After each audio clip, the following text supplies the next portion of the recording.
The Vanishing Window, in a quaint little town nestled between rolling hills and dense woods, there stood an old, abandoned mansion known as Window Manor. The manor, once a magnificent estate, had long fallen into disrepair. The windows were boarded up, the gardens were overgrown, and the paint peeled away like old skin. Yet, there was one mystery that made the manor more infamous than its appearance: the tale of the vanishing window. Locals whispered about a peculiar window that appeared on the top floor, only to disappear when approached. The window would glow with a faint, eerie light late at night, and some even claimed to have seen a figure standing there, staring out into the dark. Those who dared venture closer would find no window at all, just a solid brick wall where the window had been moments before. One chilly autumn night, a group of friends decided to uncover the mystery for themselves. They were led by Daniel, a thrill-seeker who had always scoffed at ghost stories and legends. Along with his friends Mia, Alex, and Jessica, they headed to Window Manor, determined to solve the mystery of the vanishing window. As they approached the manor, the wind howled through the trees, and the moon cast long shadows across the grounds. The old iron gate creaked loudly as they pushed it open, and a cold chill ran down their spines. But they pressed on, their flashlights cutting through the darkness. "There it is," Mia whispered, pointing to the top floor of the manor. A faint light flickered from a window that seemed to be watching them. Daniel smirked. "Let's see what's really going on," he said, leading the way. They climbed the crumbling steps to the front door and pushed it open. The interior was cold and musty, with cobwebs hanging from the ceiling and broken furniture scattered about. They made their way up the grand staircase, the wood creaking under their feet, and followed the faint light to the top floor. The light led them to a long hallway with several closed doors. At the end of the hall, they saw the window. It was glowing a soft, pulsating blue. "There it is," Jessica said, her voice barely a whisper. They approached cautiously, their footsteps echoing in the silence. But as they neared the window, something strange happened. The light dimmed, and the window seemed to shift, the edges blurring as if it were dissolving into the wall. "What the?" Alex muttered, reaching out to touch it. His hand met cold, solid brick. The window was gone. Daniel laughed nervously.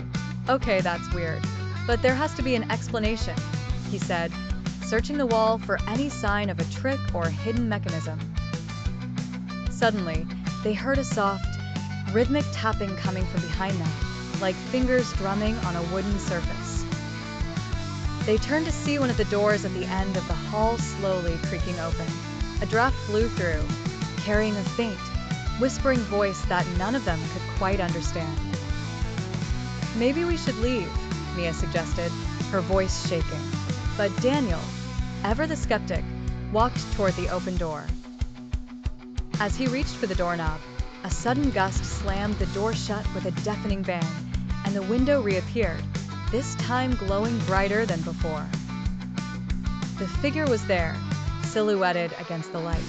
It seemed to be watching them, its head tilting slowly, unnaturally. Panic set in, and they turned to run, but the hallway seemed longer, the walls closing in around them. Their flashlights flickered, and the air grew colder, their breath visible in the dim light. "This isn't possible," Jessica whispered, her eyes wide with fear.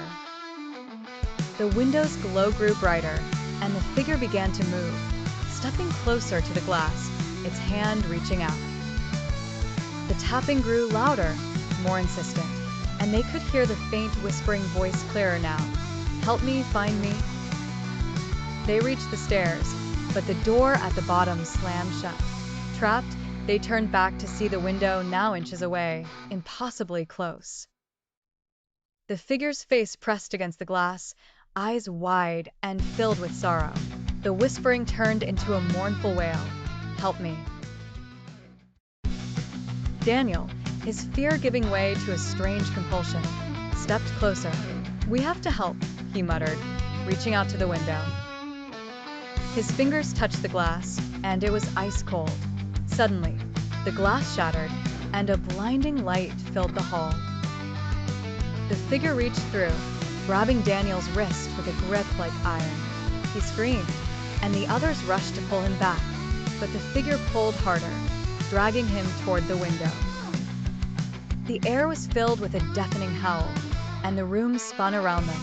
Just as they felt they would be sucked into the light, the window vanished again, and they fell back into darkness. The room was silent. The window was gone, and so was Daniel. The three remaining friends fled the manor, terrified and trembling. They told the townspeople what had happened, but no one believed them.